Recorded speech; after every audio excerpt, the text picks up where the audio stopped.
Welcome to You're On in 5, The Art of Understudying. The only podcast to celebrate the work of actors in understudy roles. Understudying demands tons of preparation with minimal rehearsal.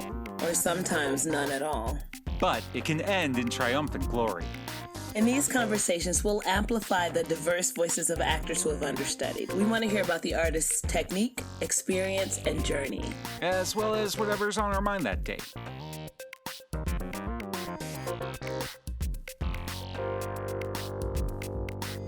I'm Scott Sava. I'm an actor, an acting coach, a teaching artist, and all-around creative dude.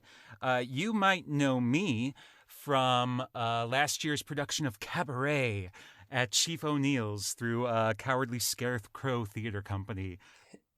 And I'm Elana Elise. I'm an actor. I write, I coach, I direct, I produce, and I'm an aspiring Lego master. But you might know me from Principal some years ago with Stage Left and Theater 7. Nice. Our guest today is Josh Kemper. You might know him from Helena Handbag's Scooby Don't or Poseidon, the same Cowardly Scarecrow production of Cabaret I mentioned earlier, as well as the understudy on the show that we all worked on, Here Lies Henry. Josh. Hi, friend. Hey, it's awesome to see you. How are you doing? Yeah, I'm doing so great. I'm so excited to be here and see your lovely faces.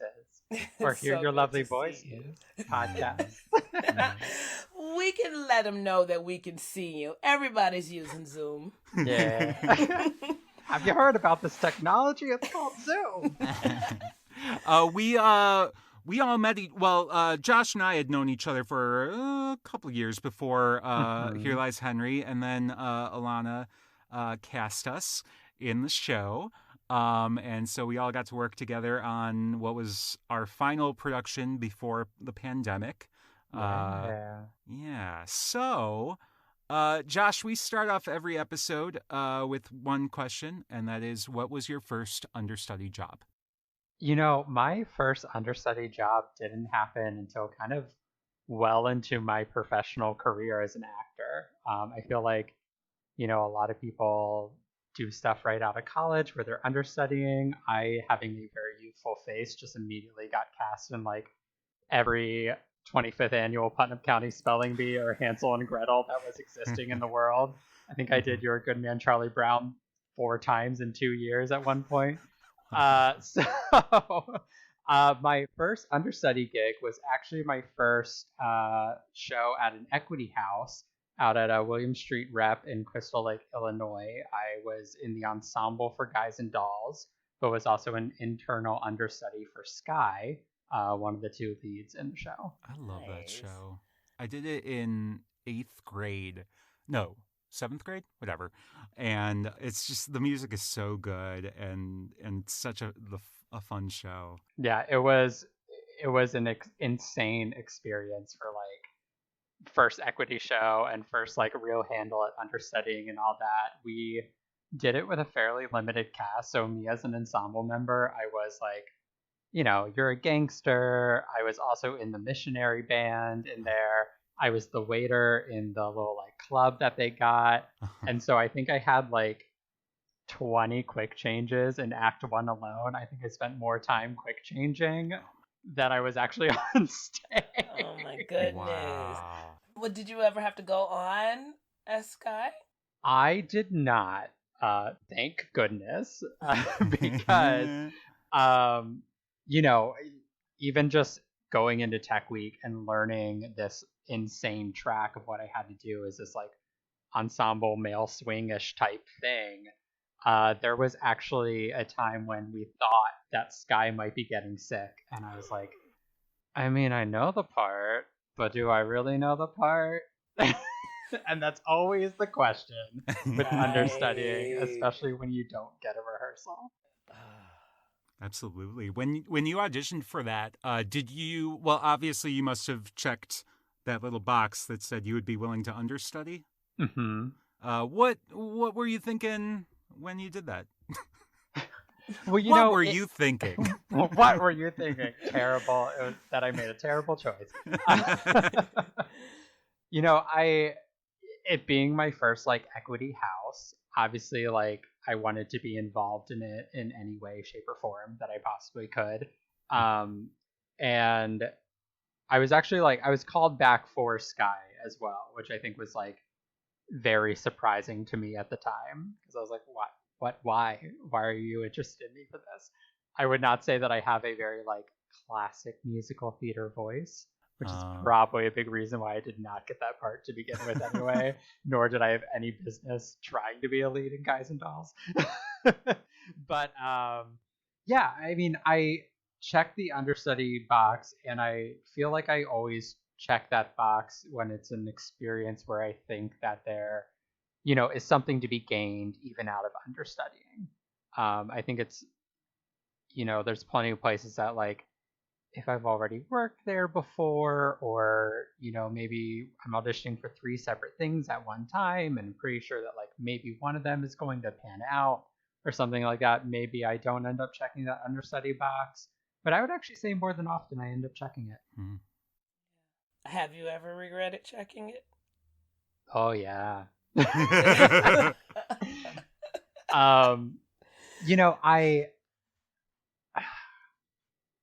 I started one of the last shows that I did before Henry. I was in America's Best Outcast Toy with Pride of Women Plays, and I was actually originally cast as the male swing in that production, and then someone ended up dropping out, and I got boosted up to full cast.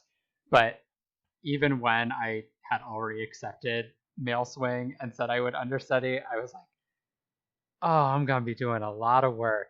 Do I want to be doing this work around the holidays? It was like swinging 5 roles with no guaranteed performances, and I was like, yeah, this is gonna be a lot of work. So it was a blessing in disguise that I ended up not having to do it, and we ended up having a phenomenal male swing who ended up taking that place. But it was, yeah, I regretted my choice. Going back to Guys and Dolls a little bit, how long? A few questions. How many people were in the cast full? I would say probably like 18 to 20. Oh, okay. Which in Guys and Dolls, that's a fairly small cast. Totally. All the principals were filled, and then there were maybe like 4 or 5 male and female ensemble each. Yeah, so it was kept pretty tight comparative to like, you think of Guys and Dolls, you think of 20 men in suits doing, in the sewer doing their little gambling dance. Right, yeah. And there was like 5 of us. Yeah. Well, that's awesome. I mean, when I did it again in 7th grade, I was in that the band. I was in the Salvation Army band. Is that what they call it? Yeah. And oh god, I was just like so bored because like all I did, I think I don't know if I was the one with the bass drum or the snare drum, but like that was all we did, and I was just like, oh, I would have died to like been able to play all the ensemble roles. So they didn't have you guys like be, and you wouldn't be a gangster and in the band or like villain anywhere else. I mean, just in the band. Yeah, when they gotta fill like, or when they have like 200 kids, they gotta fit in the cast. Fair. That was the bummer of that one. So that was your first professional understudy. Is there anything you feel like you learned specifically through that experience that you could implement into your life as a principal actor, or other understudying experiences, of course, but like something that came from that specifically? I am and I always have been, and I'm sure both of you are going to laugh when I say this, but I'm a very cerebral actor. You don't say. I like to do the work.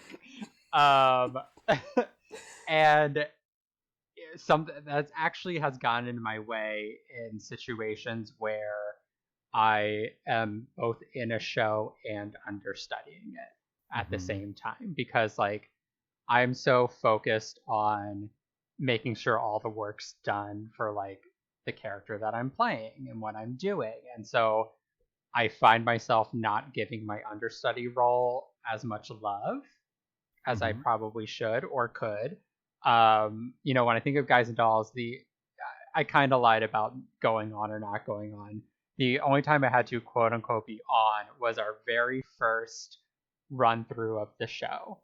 So like we finished all the blocking, we're doing our very first like run through, and the guy playing Sky was out sick. And so I had to step in after like just learning all of my own entrances and exits and creating the like years worth of backstory for the one line that I have as an ensemble member. And I'm like, oh shoot, I didn't do any of this stuff for him. And I'm just like sitting there with my face in my book, being a mess while everyone's trying to act the circles around me. Oh. So it was, that was a good experience to teach myself to like, sometimes you can step it back a little bit, and that's okay. Yeah. So you talk like you've internally understudied a lot. Have you done that more than just understudy? Like, have you often understudied in shows that you are in? Yeah, I would actually say Here Lies Henry that we all did together was my first external understudy experience. Which very easy to be an external understudy when it's a one-man show. Only one person can be in it.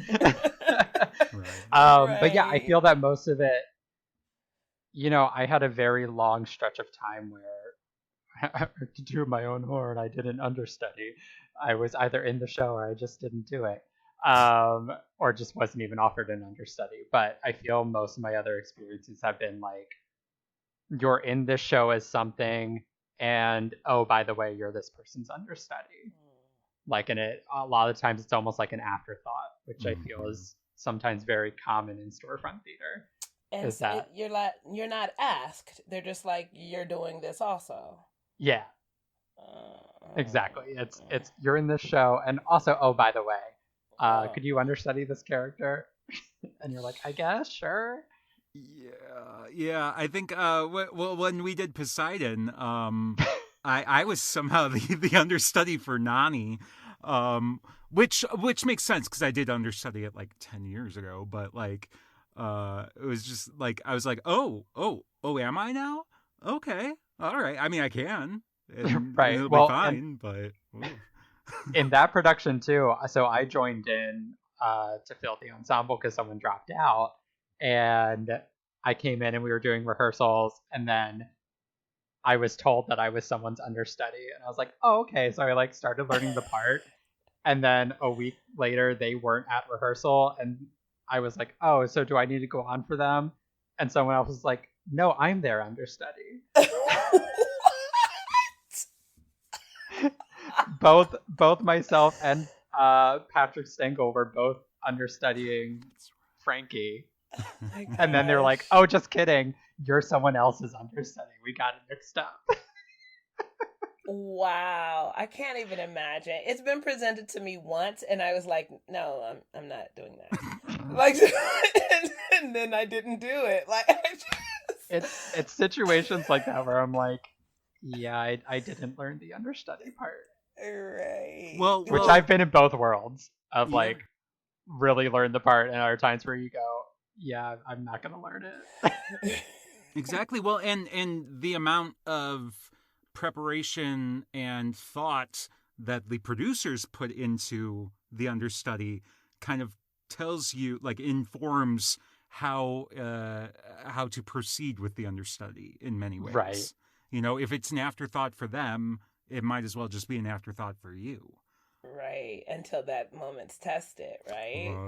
Right. Like, that's the thing, because the disregard that, we hope to address and eliminate with our show, doesn't, like, that's what it is. But once it's established that you are supposed to be, then those producers who did the afterthought still expect you to be able to do the job if you have to, and that is a thing I like to call garbage, right? Like, because that also comes with a lack of support that an understudy needs to be able to do the job, right?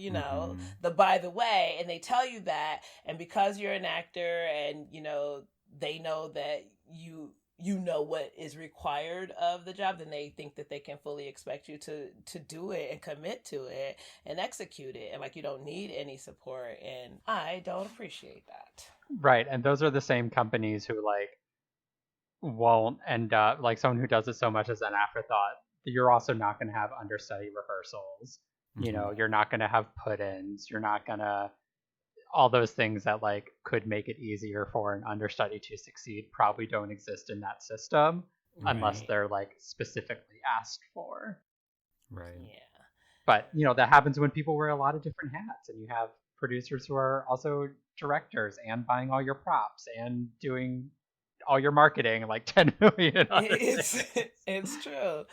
It's true. Yeah, there's somewhat of an element of like we got to all help out and you know, especially when you're in a chorus of or an ensemble of like 22 actors, as we were with Poseidon. You know, there's just a lot of hands needed to lift the boat, you know, or I don't know if that's the right metaphor. You don't lift a boat. It's perfect for Poseidon. Yeah, well, there we go. Hey. Poseidon takes place on a boat. So there is an element of, you know, hey, we got to do what we can to get this show going, you know, make it go on. But yeah, I think some forethought into those decisions can help people going forward. Yeah, and I'm very thankful that and very like blessed that I've never run into a situation yet in my career where like emergency a understudy has to go on. I'm trying to think if like I've even been in a show where someone else's understudy had to do that. There was a preview when I was in Avenue Q at Metropolis. Our Kate Monster lost her voice during one of the previews, and someone had to go on in her place. But you know what always then tends to happen with those things too is that you don't have a swing when you have internal understudies. So like, yes, they fill in for this principal role, but then there's just this weird gap in every dance number because there's no one to fill up that ensemble spot or that smaller role while that person's on stage. Yeah. Have either of you, and this is interesting, I don't think we've ever talked about this, Guy, have you needed your understudy to go in as like you had the emergency? I have never missed a show. I have never missed a show unplanned. Like I've had an understudy go in, but it was all both shows that this happened for. It was pre-planned.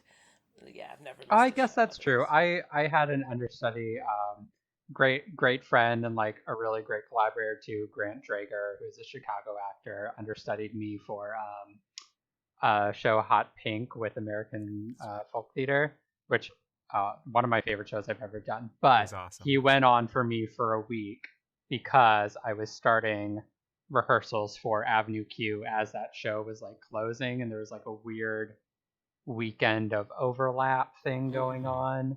So he stepped in for like an industry night and a couple shows while I was like getting settled over there. Gotcha. But it was, you had set him up. He knew he was gonna have to. Yeah, we knew before rehearsals even started that was happening.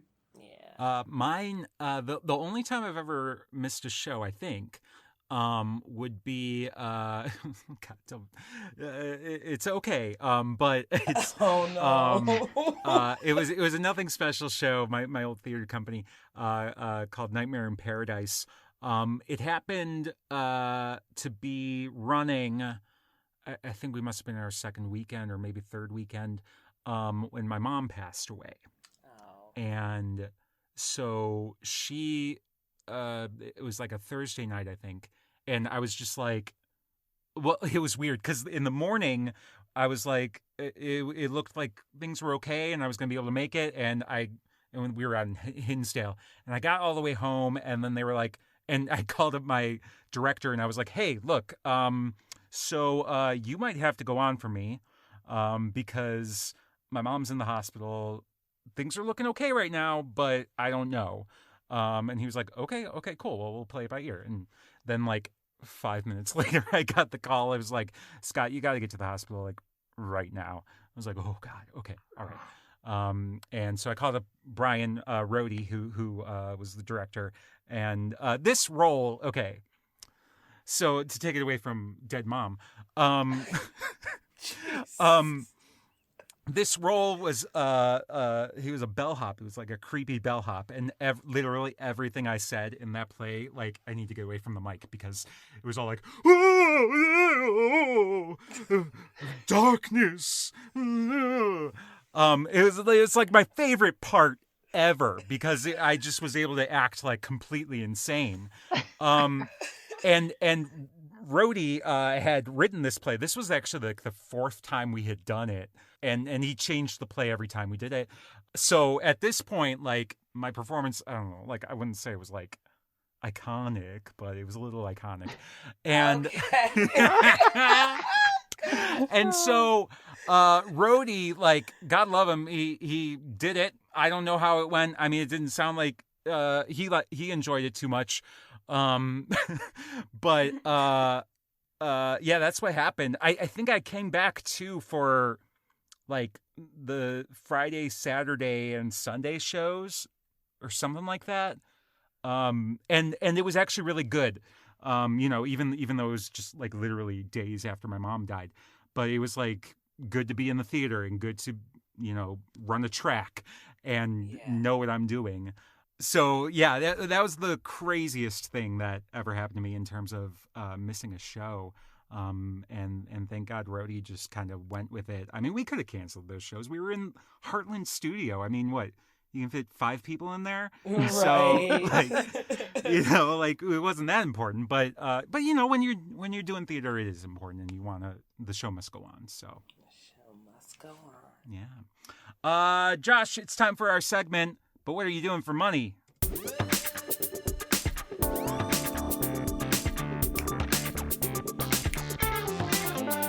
All right, so one of our goals with this show is to kind of demystify financial things for actors or of actors. So, Josh, what do you do to pay the bills? Yeah, I have been there about 7 years at this point. I have worked for Stephanie Izard, who is a local celebrity chef in Chicago. She owns Girl and the Goat, Little Goat Diner, where I worked for a very long time, Duck Duck Goat, and Cabra, which actually post-pandemic, I moved over to Cabra because they needed some extra help there. So I've been serving there. Of course, on the day of us recording this right now, we just got information of a new COVID restrictions and not an order, but an advisory, which makes it sound like restaurant dining may be disappearing again. So, that's temporarily on hold. But outside of a pandemic, I have found a lot of joy and a lot of success. Someone staying at a restaurant for more than 6 months is usually a big deal. So Yeah. Do you find any that the job brings you anything that kind of overlaps with your acting skills? I mean, waiting tables is acting 100% all the True. time. Yeah. You are. But one of the things that I think, and it's one of the reasons that actors in general usually make very good servers, is that you are in the job of reading people, and you're in the job of like being able to pick up on small cues that people have, because you take that and you later end up using that in your craft about like, what tiny cue of this makes me feel this way, or how can I get this emotion across without being super obvious and fake about it. Like you're very in tune to like real human emotions and human behaviors as a performer. And that if you can like tap into that while you're serving a table, you're very often able to like work around whatever space someone enters into your space in. Sure. I get that. I was a really good server. You guys, I know that might be hard to believe, but I actually enjoyed it. But I also find what you've just described in in the ways I engage outside of the arts. So I almost always have had a job that's not art related. I have circles of friends who aren't artists, in addition to obviously my artist friends. And for all those reasons that you described, what makes a good server, and how you can use your observations, I find that similar value in just engaging in the world outside of the arts entirely. It gives me so much, and my academics, my degree isn't in theater either for similar reasons, and then like I just feel like I get to fill myself up on like a larger scope of world that I can then chisel through and use to tell stories. It feels good. Yeah, if anyone ever wants to know which friend in your friend group is like the best sleuth, it's your actor friend. like hands down, your actor friend is the best sleuth and will be able to like find out anything about anyone or be able to read a situation that no one else can. Like, you want to find out if someone's flirting with you, ask your actor friend. They know. Right. That's awesome. Josh, what's some advice for actors that are up and coming that you've learned along the way? Get a therapist. yes. Oh my God, like, yes. I say that in jest, but I am a huge proponent for like, especially anyone who's in the arts and is a performer and like has to deal with rejection from auditions and just like the total like physical and emotional dysmorphia that you go through as you're trying to figure out your place in like an acting world. Having someone professional who can like help you unpack all that is the most important thing in the entire world. And if you have access to a therapist, get a therapist, even if you don't think you need one. That is advice number one. Yeah, I love that is that. great advice. Mm-hmm. I would say advice number two, which is something that we've talked about before, for anyone who is understudying, to go and request a right of first refusal clause on your theater contract. For anyone who doesn't know what that is, it's essentially saying that like if you're understudying a role and the person who is playing it ahead of you has to drop out of the show for any reason after contracts are signed, that you are then offered the role before the company or anyone goes externally for someone. And I've had some good experience with that and some bad experience with that in my life, but I think it's really nice and good telling of like the theater you're working with how they answer that question to you, and even if they say yes or no, it's not a deal breaker, but the way that they handle it I think is very telling and good information for you before you go into that understudy experience. Absolutely. That's really good. Yeah, that I bet that people have pretty much never heard that. Mm-hmm. And they would be unlikely to think that they have the right to do that. So I'm supporting that idea for anybody's listening. Like, you could do that. Also, I'm the person who declines to internal understudy, so sometimes I'm just doing things. So, but I feel like you should do that. Because you're your business. Mm-hmm. Yourself is your business, and it's kind of good to have some business knowledge because you have to operate as a business, and that's part of your negotiations as you create your pathway, and shape your career. So I appreciate you sharing that. It was something that I think many of us come from, like, have done some sort of community theater or something like that in our past, and generally like the people that you have are the people that you have. So in any case that like someone did have to drop out, I think it's fairly commonplace for an understudy just to bump up or for someone to see that happen, even if it doesn't happen to you, which in the professional theater world, that's not always the case. And it wasn't until like, I was kind of expecting that to happen in an understudy role and then it didn't. And then I was like, oh, that's not a thing that always happens. And then I had to go and someone had to tell me that it's called a right of first refusal clause. I was like, oh, great. Okay, good. Now I know what this is. Yeah. Let's go. Bring it on, world. Totally. Yeah, and Yes. I think knowing A, what to ask for, but B, that you can ask for things like that. Mhm. And if again, and what the reaction is, like if the producer's like, you know, oh well, you should be happy with what you got, Right. then like bye, like I don't want that job, and you shouldn't take that. But if they're like, oh, that's interesting, we can't do that because you're understudying, somebody famous or something like that, and we need a You're name. understudying Michael Shannon, Yeah, who's right. doing a show at Yeah. Well, Steppenwolf, and you can't have it. yeah, Right. exactly. So, but you never know if you don't ask. It's true. And I think that's awesome. My lesson that I learned from Here Lies Henry. I this is horribly embarrassing for me personally, and not to anybody else, but I need to share it because I think it's a great learning experience. I received the role a little after things had been cast.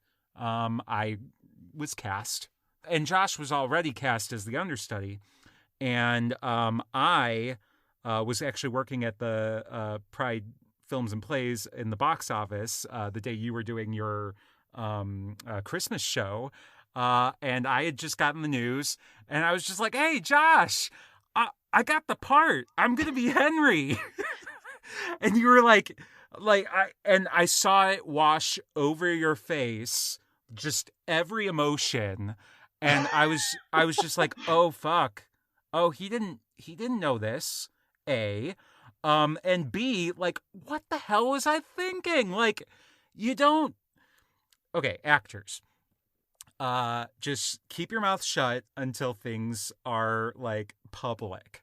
That's because I really embarrassed myself in that situation and did very unwanted harm. And so that's my lesson for everybody. Thank you for attending my TED Thank you, Scott. Talk. Uh, We're causing Elana to relive trauma right now. Right. Everyone learned a little something in early 2020. Mm-hmm. Yeah. And Definitely. yes. So, hey, Josh was then. Henry was your most recent understudy gig because you haven't done any more live theater since that, right? Aside from what we've just recovered from, what was what was okay? I want to say I'm tossing it to you, but I know that I got to rehearse with you, which is like weekly, which is super rare, and that everything just kind of fell into place for that.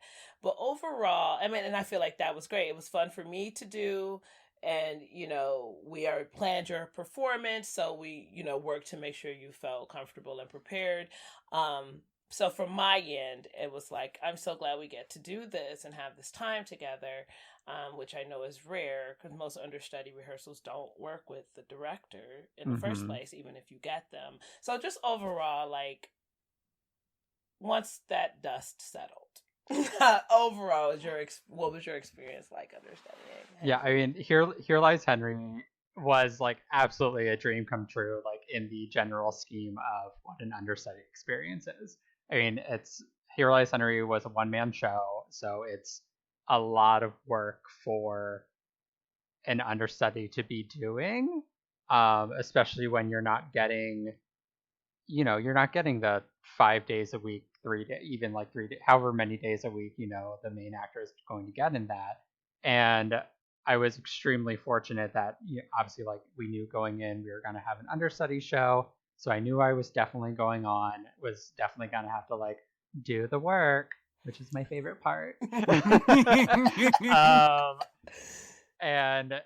But like, yeah, being able to have, sit in all the rehearsals in the beginning and kind of like dissect this piece with the two of you, and the two of you being so open to like my input about that was like so awesome and so wonderful to like be part of that collaboration and be able to share my like cerebral brain crazy and not be looked as an insane person, but actually an asset to it.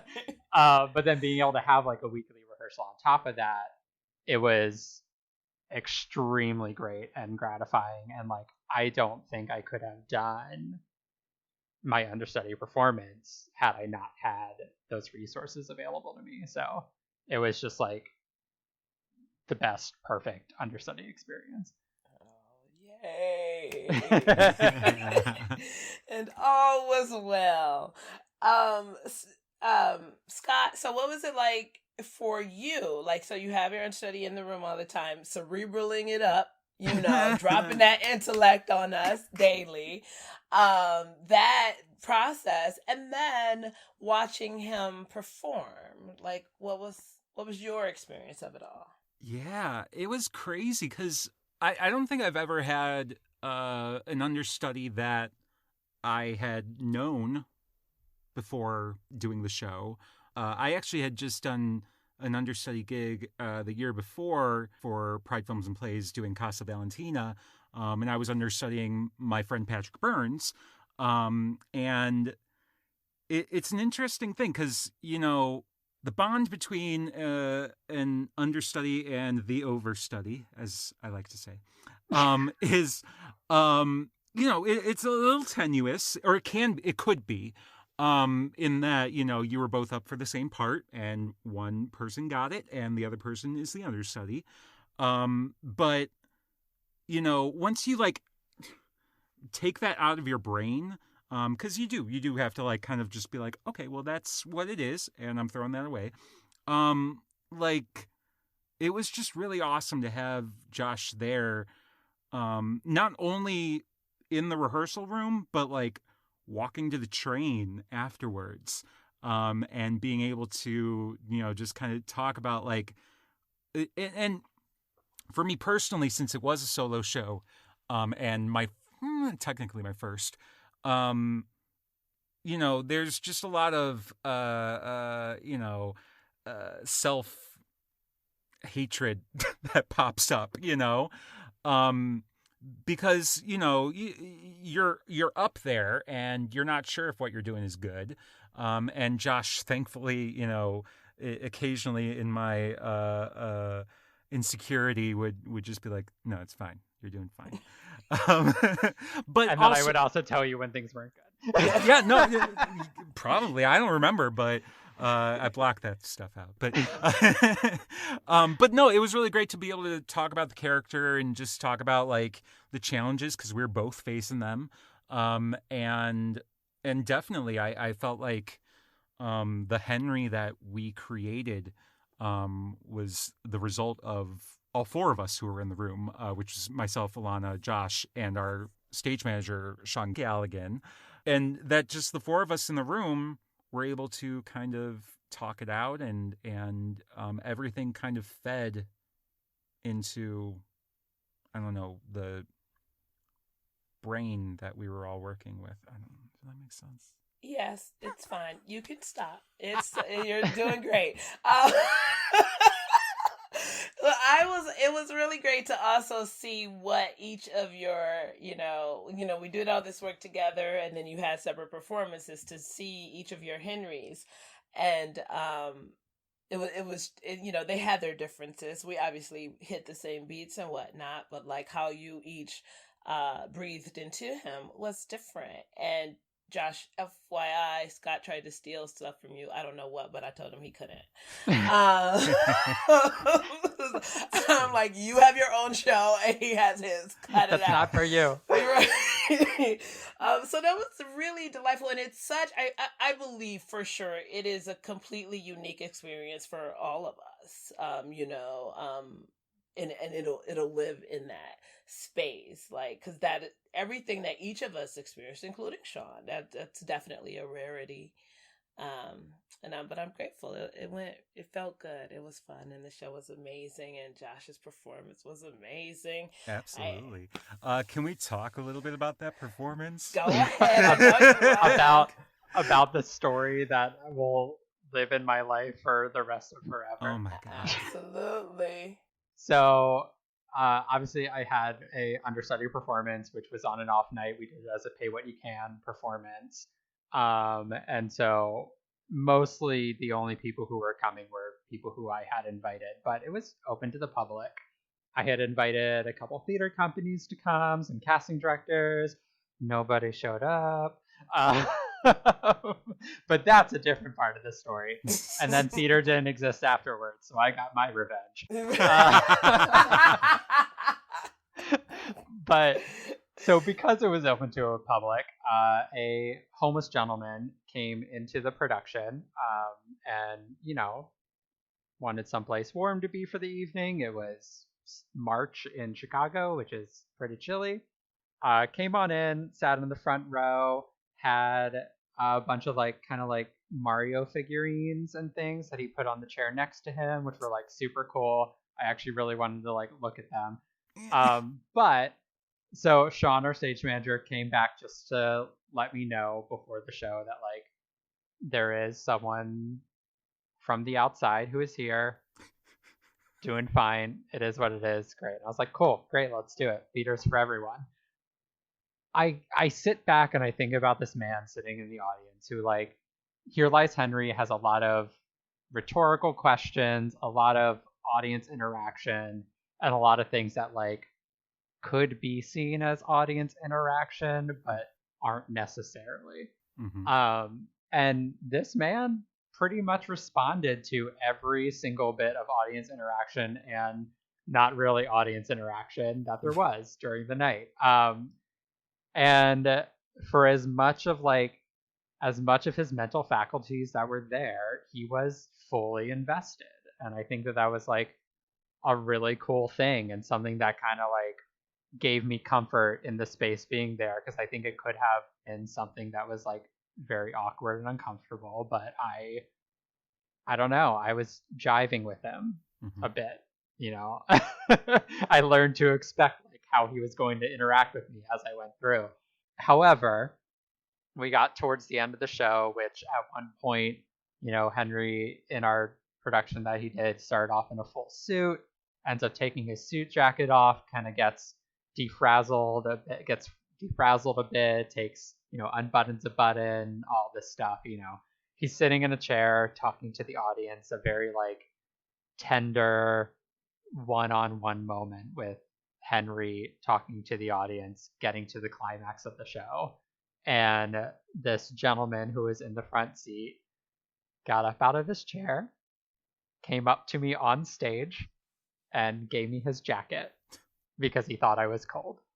And then he just kind of went back to his seat, and I paused for a second. I took it. I continued on doing what I was doing. And then he came up a second time to give me a button that I guess went with the jacket, or he just wanted me to have it or something. And at that point, since he had disrupted the performance in a very pivotal moment multiple times, he was escorted out from the theater. And yeah, I mean, I took a pause in the moment. I finished the show. I still had his jacket in my hand. And worked it into kind of a written in ad-lib moment into the show a little bit later on. And it was the most terrifying and exciting thing I will have ever done in my entire life. Yeah. You really, really were a champ / pro / I don't even know. And we didn't want to escort him out because he was genuinely engaged. Yeah. But then with that second time, now we're tipping into the unknown, and so we had to keep you safe. Yeah. And it wasn't a struggle. I mean, he went ahead, he came on out with us and he went ahead and left. We didn't have a lot of ruckus or anything. And so he continued to be, a calmer presence. It's just hard when you don't know, but I was very impressed with how you navigated that. It was really, really great. It's such an interesting show because it actually lends itself well to an incident like that. In some ways, there was something I don't know. At least watching it, which You don't very often get an opportunity to watch your understudy in the role that you are playing, which was cool. But there was kind of a crackle in the air, like through that whole performance. And I mean, not just the high wire act of a solo performance in itself, and not to mention an understudy solo performance. It was an anxiety crackle. It wasn't like an excitement crackle. But there was something kind of, I mean, I'll definitely never forget that night ever. So yeah, I will not either. I had some friends who came and saw the show, and up until like the point where he was escorted out of the theater, thought that like maybe it was billed as a one-man show, but it was actually a two-man show, and this like homeless man might have been an actor who was gonna turn out to be God or something, and like gives you his jacket. Wow. And I was like, yeah, no, that's not what it was. Interesting read. But yeah, there are very varied reactions from friends who were like, oh, I thought it was part of the show, to my fiance who was about to like jump out of his chair and tackle someone. Oh yes, I remember that. Oh, I had forgotten that part. But I remember it now. He was so ready to come to my defense. I mean, because, you'd put so much work into this, and this was like your one shot, or at least, for sure. And so I can totally understand where he was coming from, too. Yeah. But also, not even that. It's that unknown. Like, even if Josh wasn't performing right then, like, is this person threatening? You know what I mean? Like, that's what we didn't know. And, his boo thing was having none of it. Like, it was the most precious thing. And I was sitting right behind him. I'm like, it's okay. We'll get it. Don't worry. I since that moment have like, because of course you would replay a situation like that in your head 10 million different times. I have the like perfect in-show response to what I would have done in that moment now, but of course that's not something you can think of in the moment when like that kind of stuff is happening. I was like, I should have just talked to him and been like, hey man, thanks so much, but like I'm really hot. You can take this back. I just got to get through this. Like, and I felt like that would have actually fit in that moment of the show of like the exasperation of, please just let me get through this. Right. But of course, you don't think about that in the moment when something like that is happening to you. Right, of course. But you were present. You were in the moment. You were connecting, and it was beautiful. Yeah. I felt very good about like the aftermath of all of it. So yes. I have no regrets. That is awesome. We've been talking about this show for so long. So Interrobang will be streaming recorded footage of the production starting in February. Yeah. So it'll be available online for a period of time for anyone who missed it or, wants to see it, who would have never seen it if it was still live. Mm-hmm. So I don't know. But that's exciting because, it had such a short life when it definitely deserved a full run. So just wanted to let people know they out. Oh, well, thank you, Elana. You're very welcome. Cool. Why don't we'll take a quick break and we'll have more with Josh Kemper.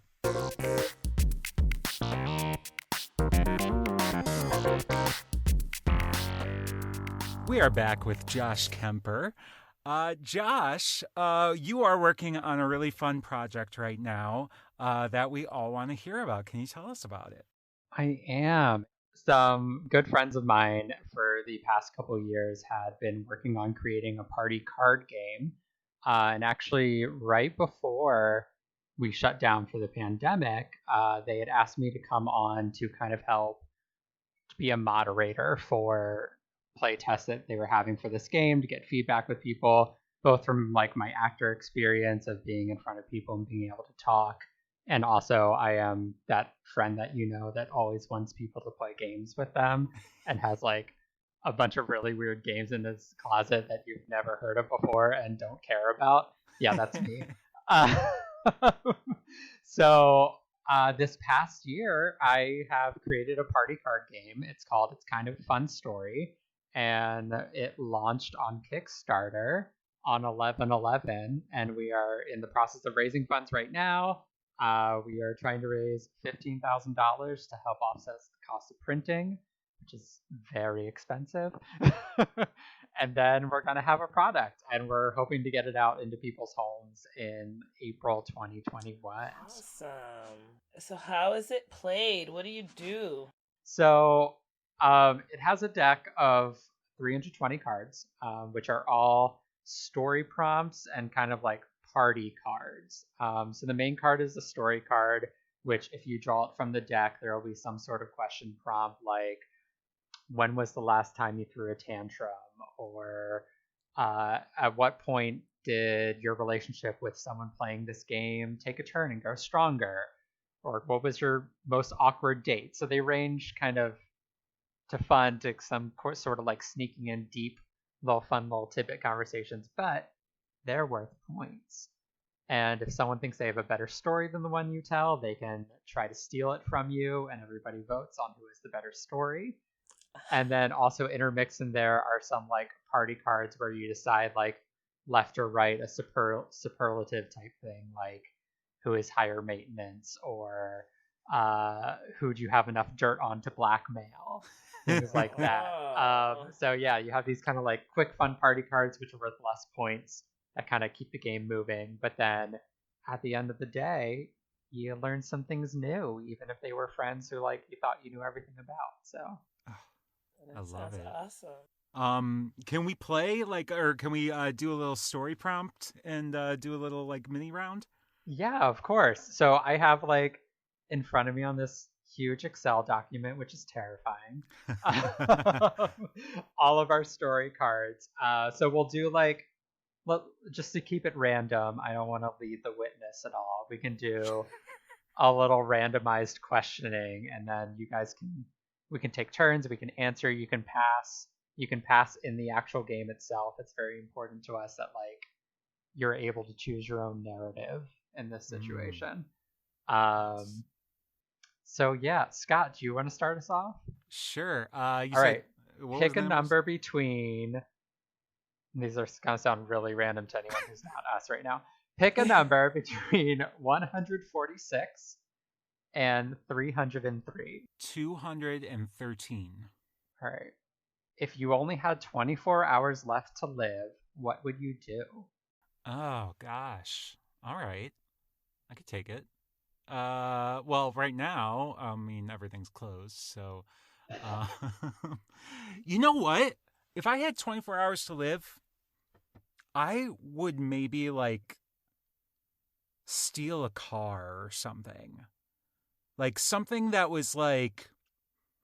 not gonna hurt anybody, but just kind of like bad, like badass, because that's definitely not anything I've ever done or could do. But you're going, might as well go Thelma and Louise off the cliff like that. So is that what you would do? You would drive it off a cliff? Would you take it somewhere? I don't know. I guess I have Ferris Bueller in my mind. So just driving around the city. I don't really have a place I would go. Maybe just drive it off of Navy Pier or something like that. I mean, that's not really like, or do the okay. Well, this is getting into suicide, and I don't want to condone suicide or anything like that. But the thing where they in Blues Brothers, where they drive out of the Marina Towers into the Chicago River, that'd be pretty cool. Okay. All right. So if Scott had 24 hours left to live, he would become a stunt driver. Right. Perfect. I would give you those 2 points. Nice. I would not have challenged that if we were playing. So Elana, 146 through 303. 197. 197. Oh, it was the example I gave. when did the relationship with someone playing this game take a turn and grow stronger? I You thought have it to- was going you to have be to the choose. tantrum. I thought it was going to be the tantrum. I was ready for that tantrum one because I have an answer for that. Ooh. When, like 5 minutes ago, when I learned that Scott wanted to be a stunt driver.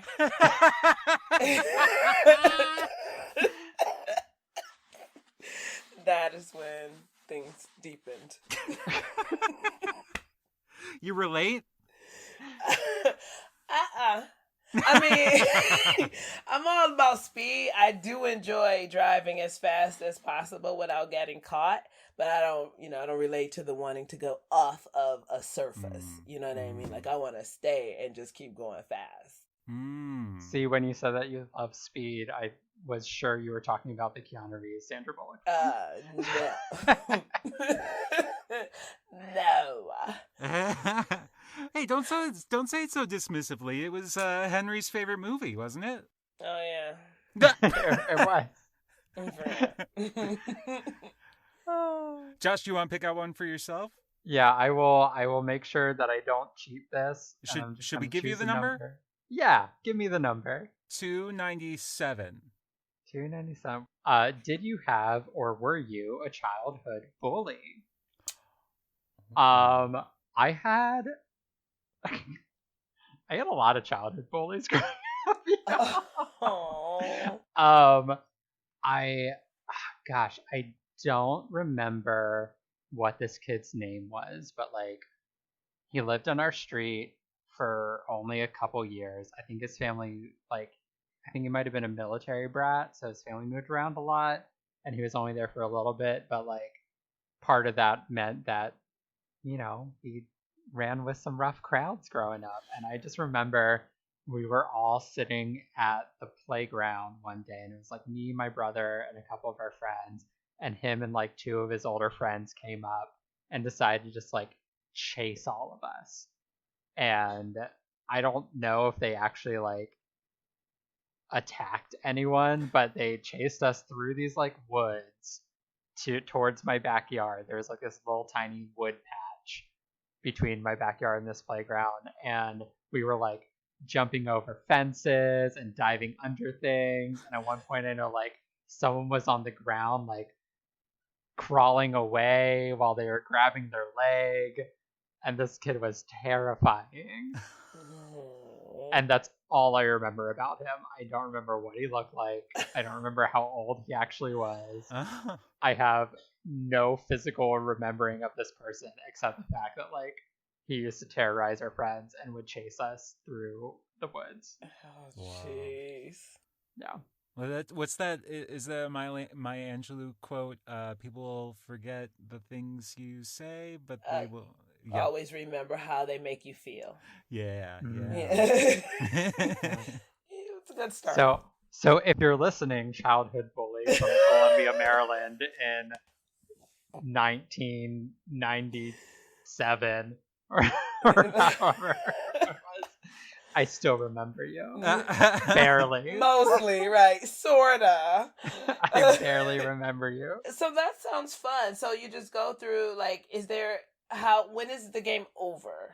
So first to 7 points wins in the full game. So getting a story card nets you 2 points. Getting any of the like kind of quick hit cards nets you 1 point each. So games usually take about like an hour, and it's built to be anywhere from 3 to 10 players. But technically you could play with like as many people as you want if you just wanted to create like little slips of paper for the hear me out cards and stuff. That's cool. I mean, it sounds like it could be something that's very that would be very easily done on Zoom, like with friends during quarantine, right? Yeah, we actually like were forced to do that a lot while we were playtesting, because we were playtesting this year during the pandemic. So yeah, it's really, you really just need one person who owns it, and like they can put their little camera on the deck, read the cards for everyone. There aren't any really secrets in the game, so it's not like I need to know what this is and you can't know it. So there's a couple like R-rated questions in the deck to keep things saucy if you're playing with your friends. But they're all like clearly marked, so you can take it to like a co-working happy hour or something like that, and remove those cards and have something that's a little bit more like PG. Mm-hmm. Oh, that's good. Y'all thought of everything. Oh yeah. I love it. Love it. Josh, does the game have a website?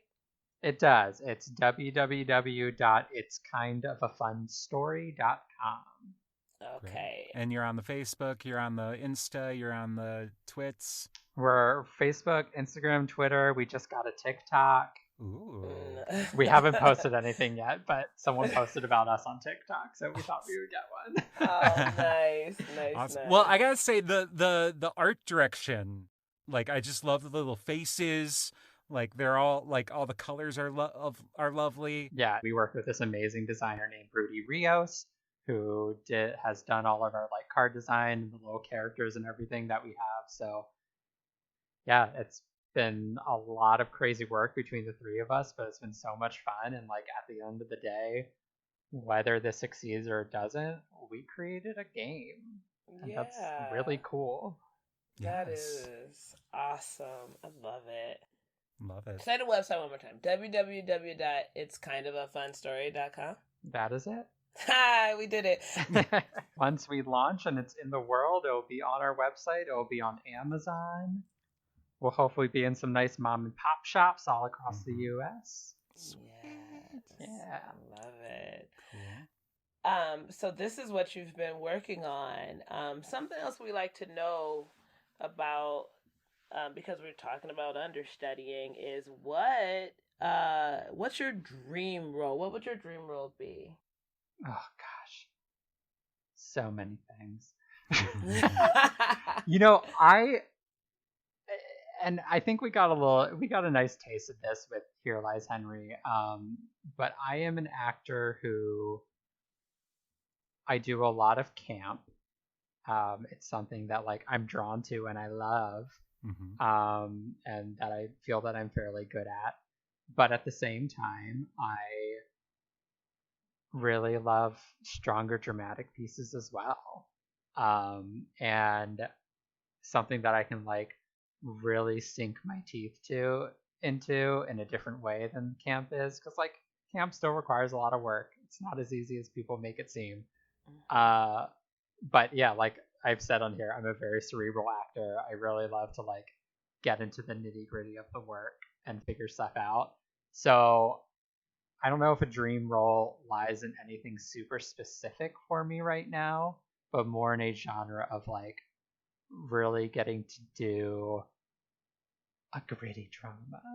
Yeah. A nice, meaty, dramatic piece. Yeah. And you know, I am very drawn to right now, and I think theater has always had the important part in the world of being a progressive force towards social change and things like that. And so I think my next project or whatever dream thing I would end up doing would live in that world of, you know, social equity and racial equity and all that kind of stuff that is thankfully getting a little bit more of a forefront than it has because of everything that has happened in this past year.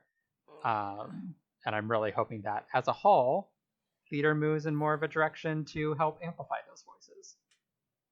Right on. That's awesome. So we still want to hear some props from you.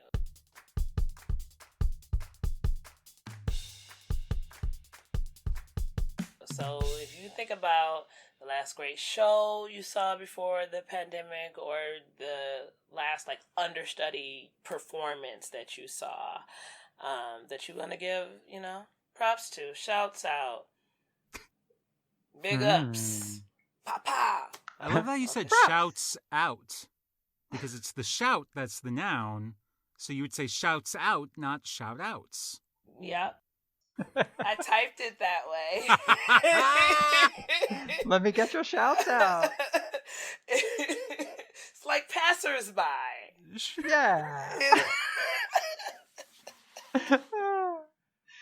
Well, my shouts out. You know, there is an understudy who I do want to give my props to, and that is Eric Briggs, who is a Chicago performer who ended up taking my male swing role for America's Best Outcast Toy. So, he was doing a swing understudy for 5 different roles, and not only knew all of them, did not have to go on for any of them, but the guy knew what he was doing. Partway into our performances, our assistant stage manager had a family emergency and had to leave the production for a weekend, and he stepped into the swing role of ASM. Wow. On top of learning 5 roles, and did it seamlessly, and that is uber props to someone who who sees that family aspect of storefront theater, and we all gotta help out where we can and pull our weight, and just saw this opportunity and immediately went, yeah, I can do that, no problem. Yeah. And did it with shining colors. So props to Eric Briggs. Yes, Eric. And I want to, we already mentioned him earlier, but I want to give props to our stage manager from Here Lies Henry, Steve. Jesus, what is happening? I don't know. I got his name wrong earlier, and now I'm getting it wrong again. Sean Galligan, who is just so smart and kind and on top of his shit. I had a great time working with him on Henry and on Interrobang's recent production of The Spin. Yeah, Sean's pretty phenomenal. Good people. Yeah. Awesome. Cool. Josh, so you got this game going on. Anything else going on in your life? It has been between that and work. That's been taking up all of my time. I'm getting married next year. So, we're in a nice lull period of stuff that we have to get done, but I'm planning a wedding for next August. And then maybe once the world is open again, I'm going to do some more theater. Who knows? Yeah. That'd be nice, right? Right. What's going on with you, Scott?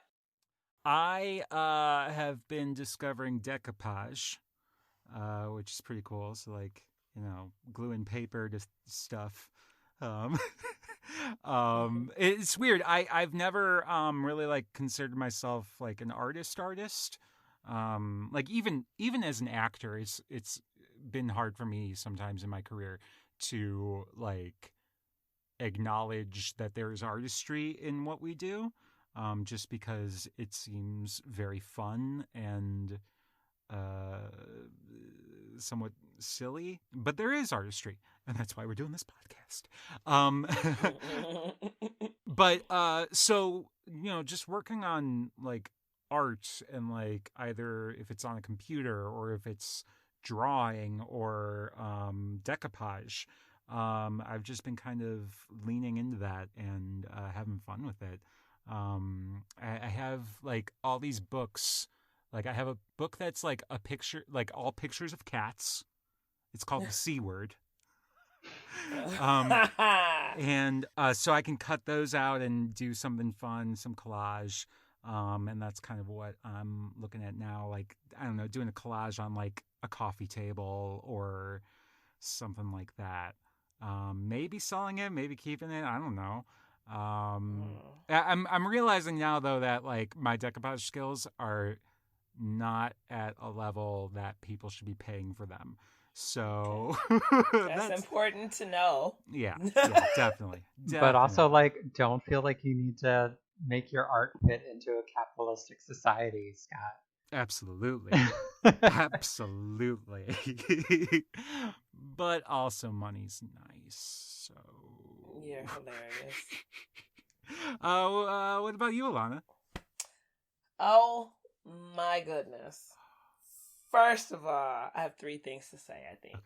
First of all, I finally have felt like myself for more than a few minutes in this last week or so.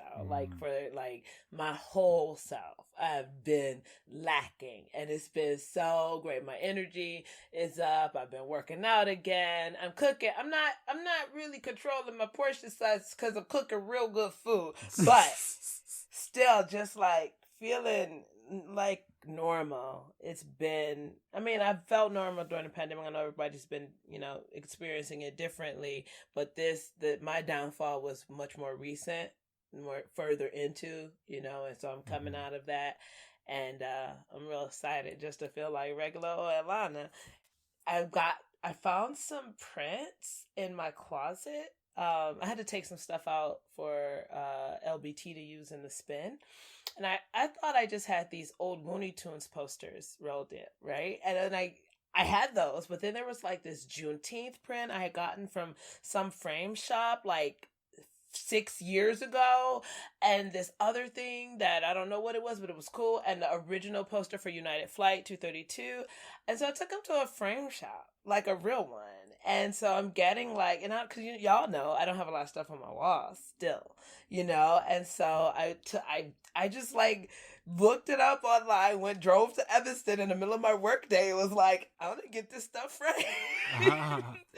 And so, and this print that from a friend I grew up with, he's a tattoo artist now, but he had like a whole, like he was commissioned and stuff. And I've had this print for like 15 years, never framed. So getting that framed, getting several things framed. I'm super excited. And the last thing is that I got an immersion blender. It arrived today. Because, like, I'll be making soups, y'all. And then I have to pour it. If I do want to make it the creamy, I got to pour it into my Ninja. And then I don't think my Ninja's really appreciating that heat change. It's like, so I want it to last a little longer. And so I'm going to make this ginger carrot soup. And I'm going to use my immersion blender that I bought today. And I can't wait. I'm so excited.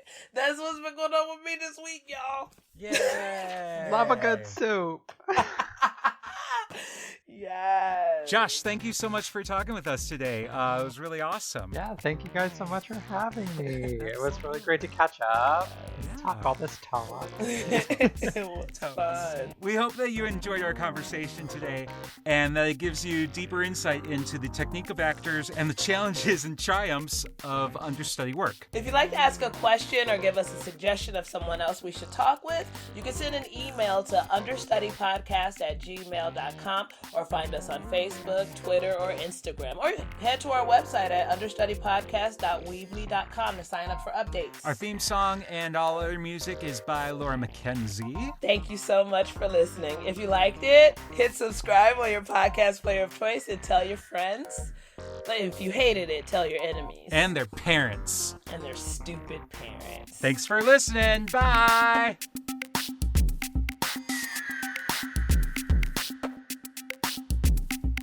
I'm back. It's the hour of the understudy. I'm in fact. On in fact.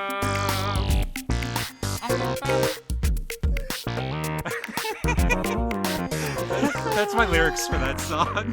Okay. I just learned about that just now. I think we all just learned about that right now.